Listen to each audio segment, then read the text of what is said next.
মাঠের ফুটবল নাকি প্রকাশ্য এক কুস্তির লড়াই? বিশ্ব ফুটবলের সবচেয়ে বড় ঐতিহাসিক সেমিফাইনালের মঞ্চে মুখোমুখি হয়েছে আর্জেন্টিনা এবং ইংল্যান্ড। কিন্তু আজ লন্ডনের মের্সিডিজ বেঞ্জ স্টেডিয়ামে প্রথম বাঁশি বাজার পর থেকে দেখা গেল এক সম্পূর্ণ ভিন্ন চিত্র, যেখানে ফুটবল প্রেমীরা শৈলীর চেয়ে মাঠের ভেতর শারীরিক শক্তির প্রদর্শন যেন বেশি প্রাধান্য পাচ্ছে। থ্রি লায়ন্সদের গতির সামনে শুরু থেকে কিছুটা নড়ে গড়ে ডিফেন্ডিং চ্যাম্পিয়ন আর্জেন্টিনা একের পর এক ফাউল, হলুদ কার্ডের ছড়াছড়ি এবং মাঝ মাঠে খেলোয়াড়দের ক্রমাগত ধাক্কা ধাক্কিতে খেলাটি রূপ নিয়েছে স্নায়ুযুদ্ধের এক চরম যুদ্ধক্ষেত্রে। 39 বছর বয়সে লিওনেল মেসিকে থামাতে ইংলিশদের করা ট্যাকল বনাম বেলিংহামকে দেওয়া পারদেশের ধাক্কা আদতে কি চলছে ডালাসের পিছে? বন্ধুরা, সেমিফাইনাল প্রথম 38 মিনিটের খেলায় সে ফুটবলের চেয়ে ফাউল আর ধাক্কাধাক্কি বেশি হয়েছে, তার প্রমাণ দিচ্ছে পরিসংখ্যান। ম্যাচ শুরু হতে না হতেই মাত্র দ্বিতীয় মিনিটে প্রথম শারীরিক সংঘর্ষের সূচনা করেন আর্জেন্টিনার মিডফিল্ডার লিয়ান্দ্রো পারেদেস, যখন তিনি কাঁধে সহজে ধাক্কা দিয়ে বসেন ইংল্যান্ডের তরুণ তারকা জুড বেলিংহামকে। আর এরপর থেকেই যেন দুই দল ফুটবল বাদ দিয়ে একে অপরকে মানসিকভাবে টালিয়ে দেওয়ার এক অলিখিত মিশনে নেমে পড়ে।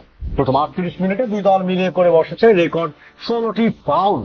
প্রথমার্ধের এই সময়টাতে পরিষ্কার কোনো সুযোগ তৈরি করা তো দূর, মাঠের গতি ধরে রাখতেই দুই দলের খেলোয়াড়দের রীতিমতো হিমশিম খেতে হয়েছে।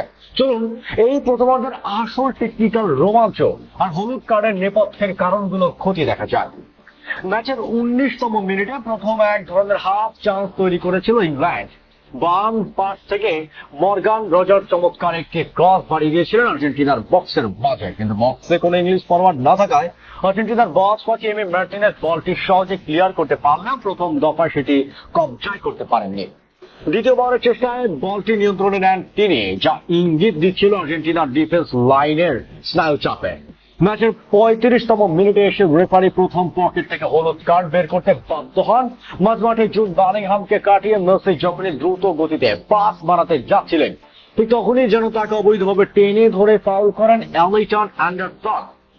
রেফারি অ্যান্ডারসনকে হলুদ কার্ড দেখান, কিন্তু এর ঠিক পরেই বড় বিপদে পড়ে আর্জেন্টিনা। ইংলিশদের এক বিপজ্জনক কাউন্টার অ্যাটাক রুখতে গিয়ে গতিতে পরাস্ত হয়ে জেড স্পেন্সার জার্সি টেনে ধরেন আর্জেন্টিনার ডিফেন্ডার লিসান্দ্রো মার্টিনেজ।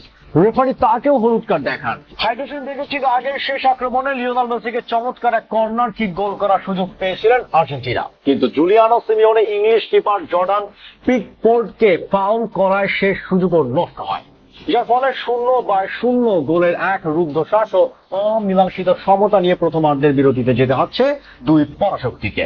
প্রথম বিরতি অংশ সমাপ্ত। দ্বিতীয়ার্ধের রণকৌশল ও চূড়ান্ত বিজয় দলের বিশ্লেষণ জানতে চোখ রাখুন আমাদের পরবর্তী অংশে। ধন্যবাদ।